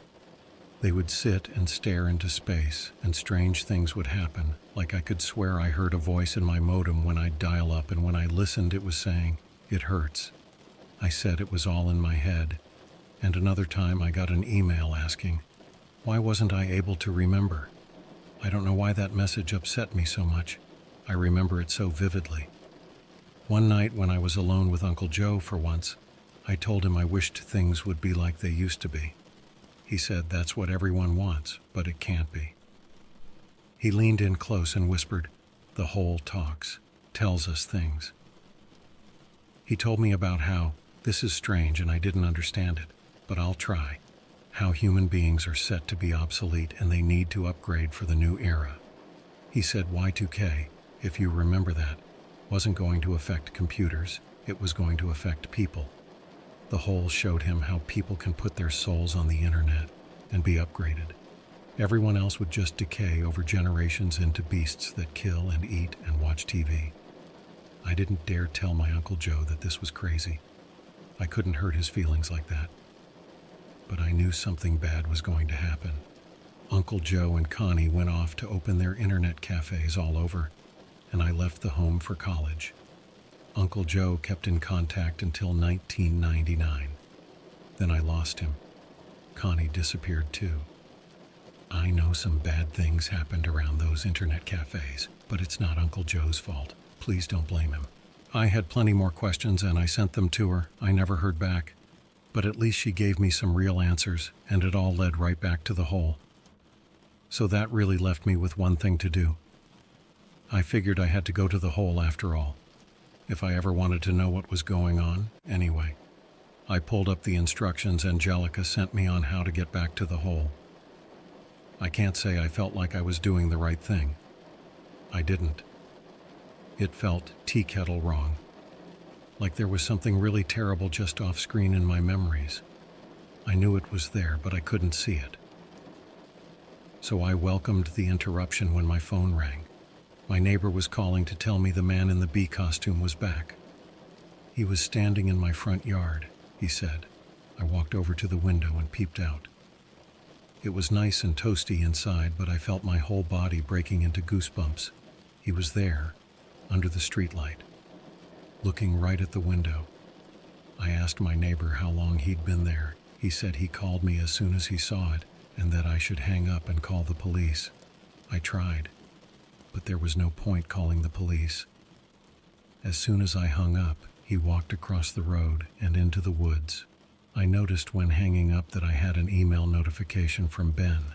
I was glad that he was okay. He'd sent me a video. I played it right away. On it, he said he went into hiding because things were getting weird. There were little things at first. Then one night, a group of people he'd never seen before knocked on his door at 3 a.m. He didn't answer. He watched through the peephole. They didn't move, didn't knock again, didn't try to look in the peephole. They just stood there staring at the door. They didn't look homeless or crazy, just people. He called through the door that they had the wrong address. They started laughing, loud, fake guffaws. Then they silently walked away. He said he'd been getting calls where he just heard a dog growling on the other end, and then a few growly words like "why" and "abracadabra." Then he started having fits. He upset a lady at the grocery store during one. "Whatever I got into," he said, "it's bad juju. Like KGB or Illuminati bad." He pointed the camera away from himself to a computer monitor. It was an old webcam. Every 5 seconds it updated with a new image. But this one wasn't pointing at my house like before. It was pointing at a doorway in some dark room. "Watch," he said. I did. There was a shadow moving around. It could be nothing, but I waited and watched. I figured if it was nothing, Ben wouldn't have kept recording. Finally, I saw something entering the frame. It was a man. The image was so grainy it was hard to say who at first. But when he turned, I saw it was Det Theralt. It had to be the Egypt. He was walking into the bathroom of the Egypt. Frame by frame, I watched him slowly peer in, shine his flashlight, and then disappear inside. After a few frames of no activity, a blurred figure appeared for one frame and was gone. It looked like someone in robes running into the bathroom with a knife. I called the police department and let them know what I thought I saw. Then I hopped in my car and started driving out there myself. I don't know what I hoped to do. I'm not a fighter. I'm a data analyst. But I couldn't just watch something happen. The whole way I told myself I was doing something stupid. When I got there, the parking lot of the post office was completely empty. Even the detective's car was nowhere. I parked in front of the pub Egypt and went in. It was set up just like in the past. Computers everywhere, a sign-up sheet on the counter, and no one there. I called out for the detective, but I got no answer at first. Then I heard a response. It took me a moment to recognize my own voice. It was the conversation I had with Angelica. Coming from one of the computers, on the screen was my old homepage. After all that time, I knew it right away. The animated skeleton GIFs and links to conspiracy theories and Heaven's Gate. That page was deleted almost 2 decades ago. On another computer, I saw a video of a middle-aged couple staring into the camera, like they were watching me, and a little girl peeking over their shoulder. The woman said, "It chose you." And the man was shaking his head slightly. He looked frightened. Then another computer started playing a song. I didn't know it, but I recognized the sound of Vanity Fair again. That made it click. I'd just walked into a trap. I had to get out, but I couldn't. These people started coming inside. A middle-aged woman with long black hair, well-dressed. An older businessman, it looked like. A rough-looking homeless guy. More and more people crowded in without saying anything.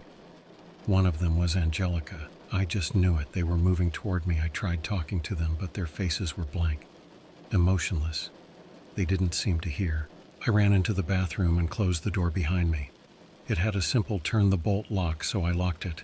I pulled out my phone to see if I could get the police, but there was no signal. That's when I remembered the story about the guy knocking on the wall. Maybe there weren't bricks on the other side. I knocked for a hollow spot and started kicking a hole in the drywall. I tore the rest of the hole open with my hands. There was space back there, but it wasn't a way out. Or not, obviously. I used my phone's flashlight to look inside. The space was about 2 feet in width to the brick wall. I stepped in. A computer was running in the far corner of the space. Just the tower, no monitor or any way to interact with it. I heard those people breathing outside the door. They weren't trying to open it or beat it down. They were breathing heavily against it. Then I saw something moving under the door frame.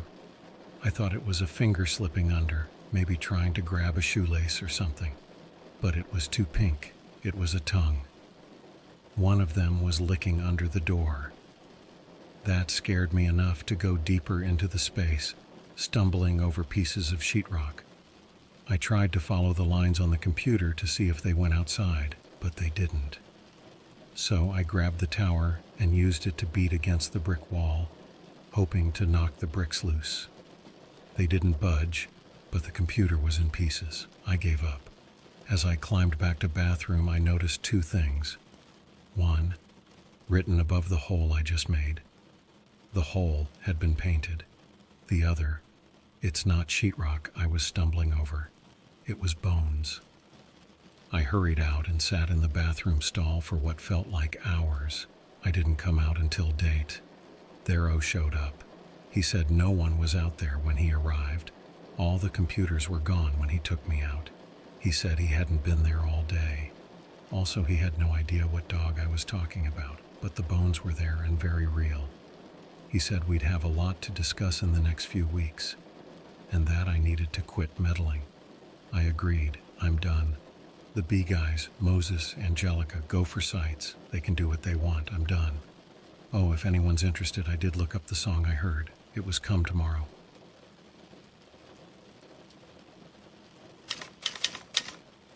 I think it really is over now. There were obviously a lot of loose ends after my last update. Too many. I think I can put most of them together now. At least I'll try as best I can. I can't say I'm right about everything, but I think I'm close. First, here's what happened. After the incident at the Egypt, I went home to relax and forget with some DVR'd Seinfeld episodes. It was the episode where George finds a doll that looks like his mother. I was letting my mind blank watching screen, but I noticed the sound was off at times. I tried turning the TV and DVR on and off. That seemed to fix it. Then it happened again, like the voices would get doubled randomly, some kind of echo. The next time it happened, I tried muting and unmuting the TV to see if that would help. That's when I noticed that the echo seemed to be coming from behind me. That was weird because I don't have surround sound or any other TVs in the home. I left the TV on mute to listen carefully, make sure I wasn't just hearing some other background noise. I would understand if my mind was playing tricks on me after all that happened. Before I could unmute the TV again, I heard Kramer saying, "Jerry, you don't really exist. You're just a part of me. I need you back inside." I dropped the remote without even realizing it. It hit the floor, and the batteries went rolling, scaring me even more than I already was. I grabbed my phone to call 911. It was dead. The battery had been removed. I felt really, truly in danger for the first time since this all began. The weird people was one thing. This felt like premeditated murder. While I stood still, thinking, waiting for something to make me react, I heard my mother's voice. "I made you some blueberry pancakes and you're just gonna love the way they feel inside your body." These are words I'm sure I'll never forget for the rest of my life. Whatever was making those sounds wasn't my mother. I haven't made clear the layout of my house. It's a 3-bedroom and I made the last bedroom my living room. I used the actual living room for a book movie library. I wanted to be original. That was a very dumb idea. To get out of the house, I'd have to run right to where the voices were coming from. My windows don't open, but I thought about breaking one. Then I heard the front door open. I was sure I'd locked it, but I was sure of a lot of things that were wrong lately. And someone shouted, "Get over here, quick!" I sighed in relief, because I recognized Dade, Thoreau's voice. That guy is a credit to his profession, I thought. I started out to the front door, trusting he'd protect me. Something stopped me in my tracks. My phone was ringing, the phone with no battery, no power source of any kind. The caller ID was "Don't Go." I answered and only heard the sound of buzzing bees. I don't pretend to understand this at all, what the bees have to do with anything. But I took the warning seriously. I went back to my living room, closed the door, locked it, and smashed a window. I climbed out. I heard my dad's voice yelling at me to get back immediately. In any other context, that would have made me cry like Niagara Falls. I miss Dad a lot, but I knew that wasn't my dad, and it felt all the more evil because of it. "I have every drop of you," Dad's voice shrieked. I ran to my neighbor's home. He kindly let me in and allowed me to use his phone. His dogs were going wild, but nothing happened until the police arrived. They got here pretty fast and they're all with them. They were in my home for 5 minutes before they came out with someone in cuffs, kicking and struggling. It was definitely a woman. That's what happened. And that was the last. Since that incident, nothing strange has happened. Life has been relatively peaceful, and I've been able to start work on picking up the pieces. I've been able to think a little. It hasn't been long, but from what I heard from police Dati Therault and independent investigators that got involved, this is what I've been able to piece together. Make of it what you will. So, first of all, there really was a girl named Angelica. I really talked to her in the 90s. She had a good home, a good middle-class family, a good school, but she didn't like any of it. She liked computers, and that was it. When the internet came around, she could pretend to be anyone or anything. She liked that even more. Then she met me. Something about the way I talked to her just rubbed her the right way because she got obsessed with me. Her bedroom was covered with sketches of me and her together. Investigators didn't know who it was at the time, and she'd taken her hard drive with her, so it was just some boy. Could have been David Boreanaz for all they knew. When she ran away from home in 1999, it had nothing to do with the Hole, or the Egypt, or Y2K. She ran away to be with me, and she succeeded. I had no idea the whole time, but she was with me. Without her computer, she didn't know how to reach out. So she just lived in nooks and crannies of my home until I left for college in 2001. She slept under my bed, just like in the recreation of my bedroom in my old home. I don't know if she followed me to college or not. She wouldn't talk about that time, they say, but I suspect she just stayed there in my old bedroom waiting for me to come back. After 18 years, she's tired of waiting. Something sets her off, I guess. Because she starts sending me emails. She seizes on the Hole, I assume, because it really was a secret website that I shared with her. More on that later. Then she starts constructing a mystery to lure me in. I'm not really sure why. I think maybe she was psychologically bound to that room, or she thought it was the only way to distract me from my regular life. The purpose was to bring me back to her, sort of. Over the years, she has watched me and listened to me for countless hours.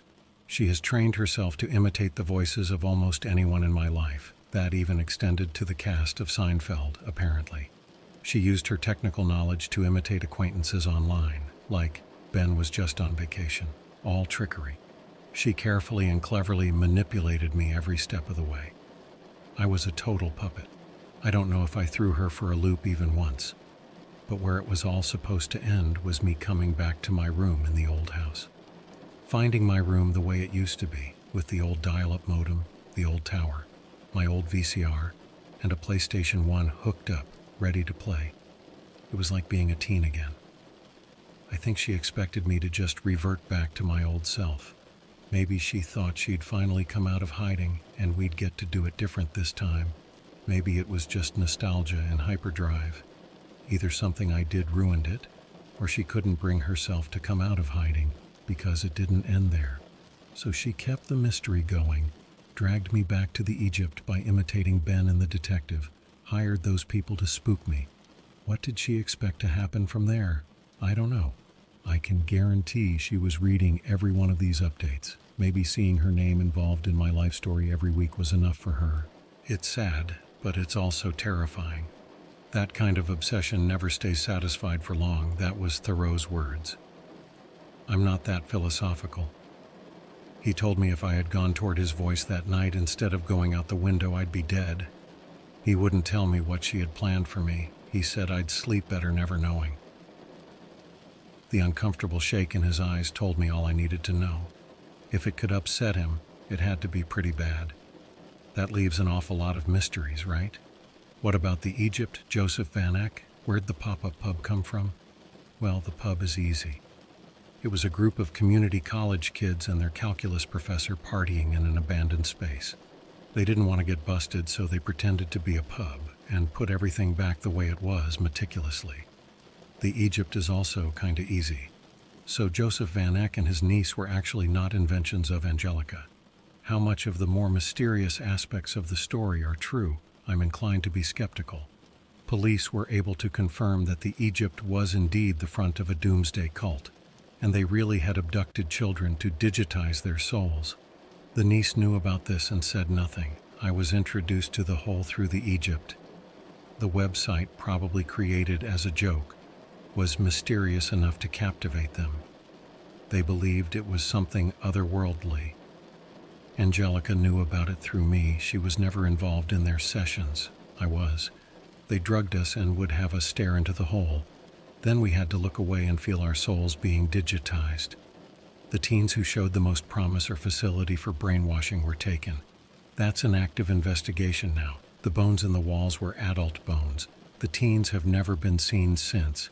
Neither have the Van Ecks, so nobody knows what they did with them. I'm just glad I wasn't good enough to be one of their chosen few, and that's it. That's what I know. It doesn't answer everything. Like, whose bones are in the wall? How did Angelica know so much about the Egypt without having any connection to them? Some things time will tell, some things we may never know. I accept that. There's just one thing that does bug me, because the more I think about it, the less sure I feel about everything. Like the last piece of the puzzle, but it doesn't fit in the last space. It's one of the things Angelica had in her possession. It was an old Bass VHS tape. I didn't want to watch it alone, so I watched it with Mom. That turned out to be a good idea. It was actually one of my family's few home videos, Halloween 1989. Dad, holding the camera, is coming up to our bathroom where Mom is putting the finishing touches on my costume. She backs away, and I jump out at Dad, buzzing. "A bee," he says. Holy Moses, that's all the end. Holy Moses!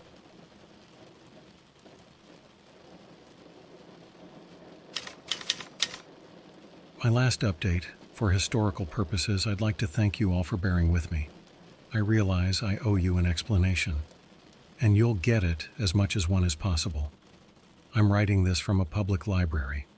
I didn't want to take any electronics with me. It just makes me too vulnerable. After I left the Egypt for the last time, I came home and settled down to watch a DVR'd episode of Seinfeld with some chai tea. Anything to rest my nerves. Just as I settled, I got an email notification on my phone that said, "Please look," and provided a link. I didn't recognize the number, but since the link was to a Guelph University page, I figured it was Ben. The link brought me to the webcam that Ben found weeks ago on the Gopher server. I was regretting my decision to trust it already. I felt fear, frustration, and anger welling up because I just wanted to be left alone and I couldn't get any peace. Soon, it was only fear I felt because I noticed something happening. The trunk of my car was opening. When the frame updated 4 seconds later, the trunk was fully open and someone was slithering out. I guess I was mesmerized, because I just kept watching, waiting for the next frame update. By the next frame, he was standing at my door. I went to my front door and looked out the peephole. No one was there. I looked at my phone again to check the webcam. Someone was, or should be, standing right in front of it. Maybe it's something that happened in the past. I looked through the peephole again, and it was blocked. It took a moment to realize I was looking right into someone's face. An awful, hate-filled face. I took my phone with me to my office and locked the door. I heard my front door knob rattling and then open. I knew I'd locked it. I don't know how he managed that. Whoever it was walked in purposefully right to the office like they already knew where I was going. I didn't have much confidence in the lock. I expected the door to fly open immediately. Instead, I heard a weird, distant voice. It sounded like the weather radio, saying, "Why did you leave?" I called 911. I heard the operator pick up, but I couldn't speak. The door opened, and this person walked in. His face was hazy, but it was familiar. He had some kind of weapon. He forced me to get on my computer and go to the hole. He walked me through each step. I didn't have a choice. I did it. After all those years, there it was. The same bland page that seemed to do nothing, but I could feel it like fingers poking in my brain. It was like I was still in my office, but that guy was gone. So were other things. I could see things that were always there but weren't really there. I guess you'd say they're in other dimensions, but that's not right either. And it wasn't like here, where things are ordered and make sense. Everything was ordered wrong. I was still on the phone with 911, I realized. I tried to tell the operator that the man was gone. Nothing I said was coming out right, and the operator was telling me, "You're in big trouble when the captain arrives." "You ever heard of freaking?" Ben asked me. It was disorienting, but I knew right away I was looking at Ben. And I wasn't in my home. There was a guy standing with Ben that I didn't recognize. I asked if I was in Guelph and how I got there. He assured me I was in a motel in my hometown. He didn't trust technologically facilitated communication anymore, so he came all the way to talk to me. And he introduced his associate as Milky. He'd found him holed up in a Catholic commune in rural Ontario. They said I was in serious danger. Milky spoke then. His voice was slurred. He was aware of it because he apologized for it. He went on to tell me what happened to him. He said he'd been a part of this hacking community for years. Nothing for profit. Just good old-fashioned mischief. They especially liked dicking with fringe and religious groups they started on IRC. When the www became the thing, they migrated to a web forum. One day a hidden link appears on the forum. Other members try to scrub it and insist that no one touch it. One of the guys on the forum, one of their oldest members who fled the Soviet Union back in the 70s, says he knows what it is. It was studied before, and it was never, ever supposed to be available to the public. He'd seen what Stalin could do, what murderers could do, and he wasn't scared. This thing scared him. It sounded like a put-on. Milky said this guy had a healthy sense of humor, but the guy swore it was real. He said it started way back when the first computers were being networked, the electrons and other particles that are brought together and herded about, in making these connections, leave empty spaces of nothing where they were. It's like an anti-net. And the more and more we connect all over the world, the more this anti-net grows. And what's so scary about that? Someone on the forum asked. And he replied, just because it's empty space doesn't mean there's nothing in it. He wouldn't elaborate on that, no matter how much they tried. Milky figured the guy didn't want to make them curious about it. That failed. He was very curious about it, more than ever, so he clicked the link. He remembered being disappointed by it, because it was just a blank page. But after clicking it, he started to notice strange things happening.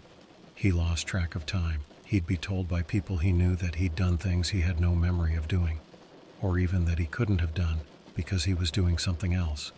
This one time he heard his dog barking. It was 3 a.m. He got up to see what was going on.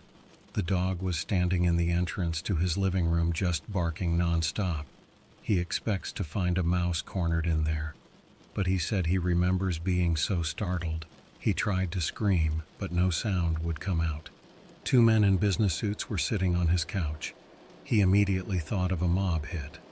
But it's Canada. What mob? He turned on the light. They didn't flinch. They looked like normal businessmen. They were staring at the floor. He told them to get out of his house or he'd call the police. They just got up and left.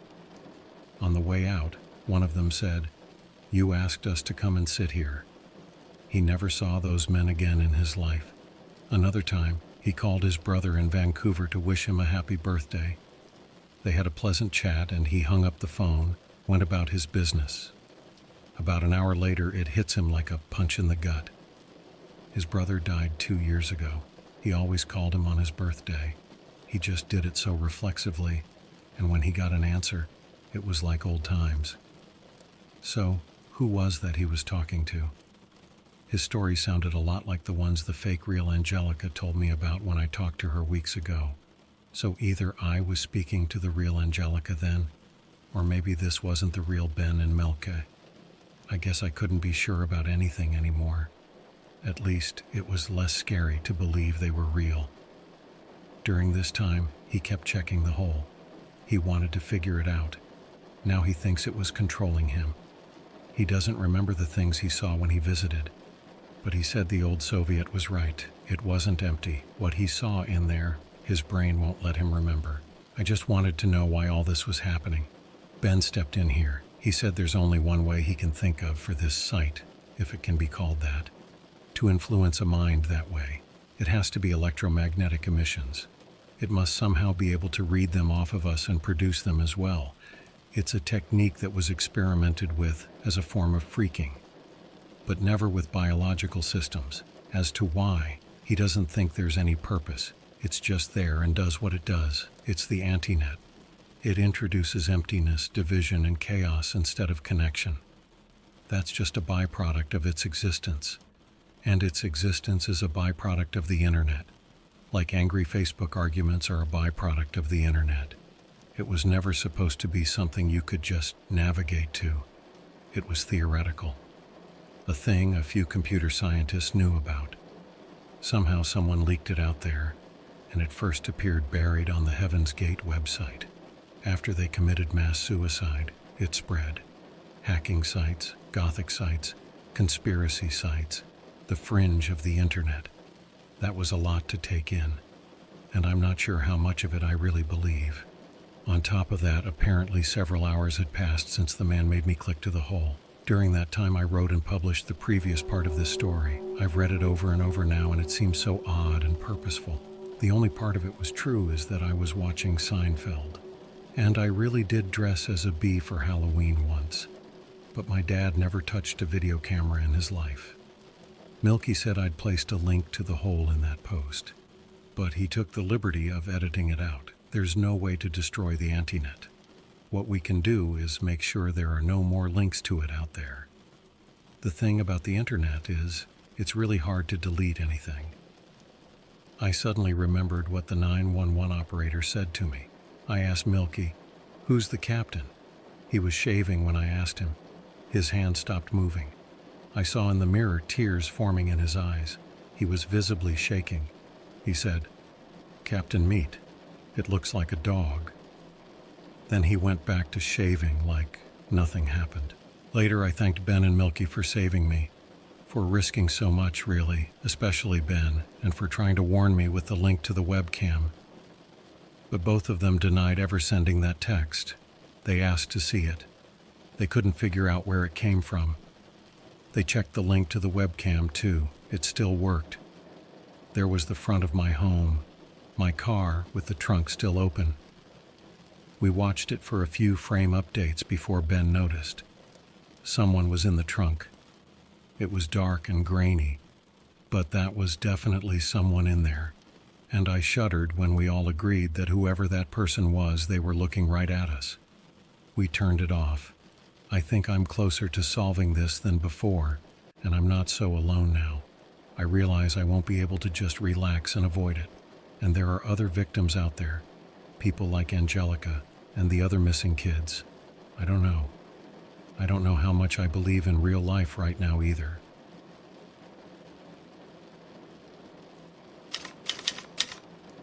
I woke up in the middle of the night a few nights ago. We didn't want to keep paying for the motel, so we ended up crashing with my mom. She was happy for the company, and she was obviously worried about me. She said I had to get a grip and not let my life slip away. Just solve this thing, she said. It was weird. It wasn't the sort of thing my mom would say.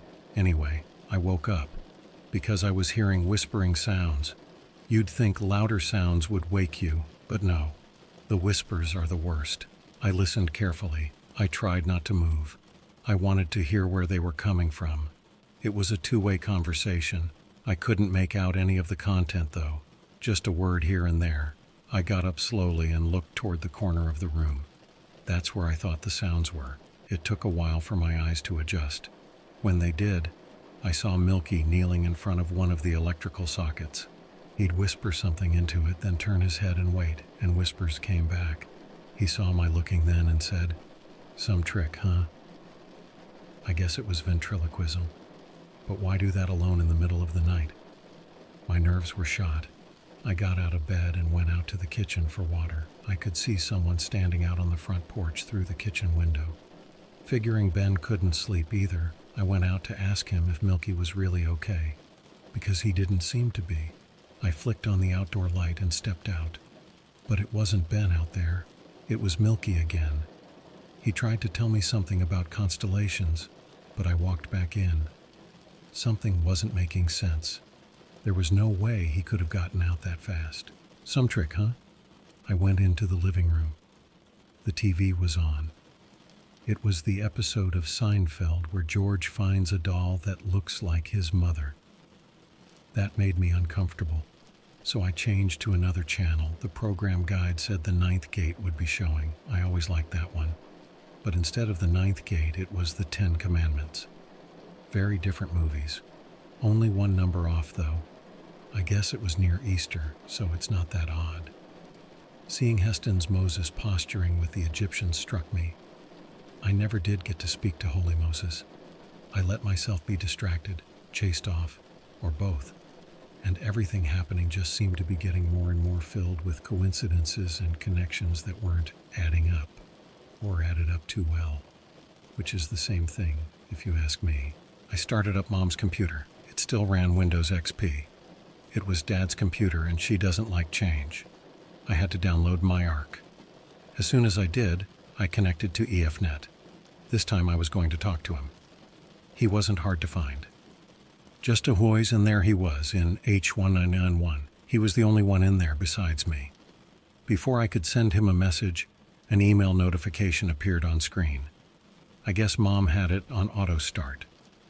The notification caught my eye because it said it was from Date. Their alt subject information requested. I shouldn't have, but since it was from the detective, I felt it had to concern my situation. I clicked on it and read. He said, "As we discussed, here is the documentation on the dental records with the doctor's signature." The attached document was about the skeletal remains found in the Egypt. I felt a sudden wave of horror because I thought I knew what was coming. Dad's bones somehow got in there. But I was wrong. They matched the skeleton up to my dental records. Mine. The detective concluded with, "I don't know who that man is, but he is not your son." That was just absurd. I knew my own mother, for Pete's sake. I thought about deleting the email, but that wouldn't do any good. Then I started piecing things together, wondering if maybe I really was dead. Or maybe I was an imposter, and that's why I had memory lapses. Then I remembered I was just about to message Holy Moses. Why did something always happen when I was about to message him? I went back to IRC and sent a private message asking, "Who are you?" No response. I got a sudden message from U47284U telling me, "Do you know where your mother is?" I ignored him. I sent another message to Holy Moses. "Do you know what's going on?" No response. U47284U wrote, "Are you sure she's okay?" I took a chance on what I remembered from Angelica's story. I sent Holy Moses a short message. M. This immediately triggered a file transmission, which I accepted. It was a video file. It downloaded in about 5 minutes. If Holy Moses was as old as they claimed, this video would have taken a day or two back then. The video was called Freedom.move. Milky came in from outside, stood a few feet away from me, and stared at me. That was unnerving enough. Then the pantry door started to open. Ben stepped out. He had to have been sitting cramped in there all that time. He also stood still and just stared at me. My mom came in from outdoors. Why was she outdoors and where? She joined Milky and Ben. "What's going on?" I asked. They didn't speak. I felt the tension in the air and the assurance that something would happen. The suspense and stillness was getting worse than anything they could do to me. My heart was beating so fast, and I had been hearing a dripping sound for a minute or two without paying attention. Too much was going on. Now I looked to where the sound was coming from. I saw fat beetles crawling out from Milky's sleeves, over his hands, and dropping to the floor. What is going on? I think I was so afraid I couldn't feel it anymore. Slowly, I grabbed a loose USB dongle, attached it to my phone and to the computer. I'm surprised that old computer could read the phone, but it did. While they stared at me, I transferred the video file to my phone.